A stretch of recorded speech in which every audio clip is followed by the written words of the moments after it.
Je suis un vieux chêne. 3 siècles ont traversé mes branches, et pourtant, certains visages restent plus vivants que d'autres dans ma mémoire. Je me souviens d'elle. Elle venait toujours seule. La première fois, elle n'était qu'une jeune femme. Ses pas étaient rapides, presque hésitants, comme quelqu'un qui ne savait pas encore si elle avait le droit d'être là. Elle s'est arrêtée à quelques mètres de moi, a regardé autour d'elle, puis s'est assise dans l'herbe. Et elle a parlé. Pas à voix haute, pas vraiment. Juste assez pour que le vent emporte ses mots. Je ne comprenais pas tout, mais je comprenais le poids de ce qu'elle portait. Elle revenait souvent. Au début, elle parlait beaucoup.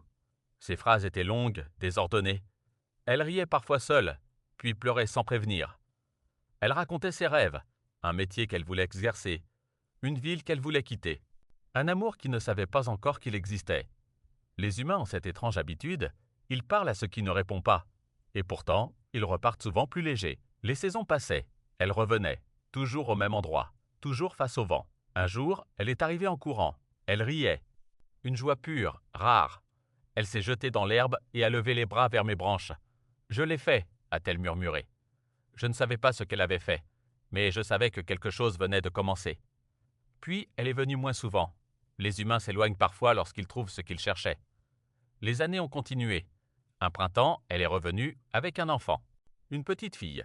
Elle lui a montré mon tronc, mes racines, mes feuilles. « C'est ici que je venais quand j'avais peur », lui a-t-elle dit. La petite fille a posé sa main sur mon écorce. Je crois que c'est la première fois que j'ai ressenti quelque chose qui ressemblait à de la fierté. Elles sont revenues ensemble pendant des années. L'enfant grandissait. La femme parlait moins. Elle restait souvent silencieuse, regardant simplement le ciel à travers mes branches. Puis un jour, elle est venue seule.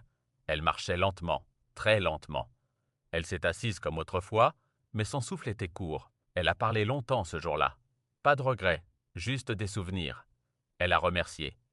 Le vent était doux, et j'ai compris qu'elle disait au revoir. Elle n'est jamais revenue.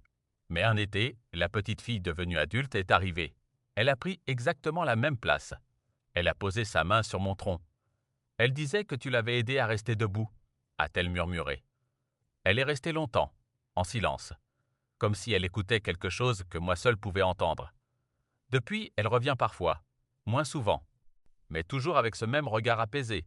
Les humains pensent que ce sont eux qui choisissent les lieux, mais parfois ce sont les lieux qui gardent leurs histoires. Je suis un vieux chêne, je ne parle pas, je ne bouge pas, mais je me souviens.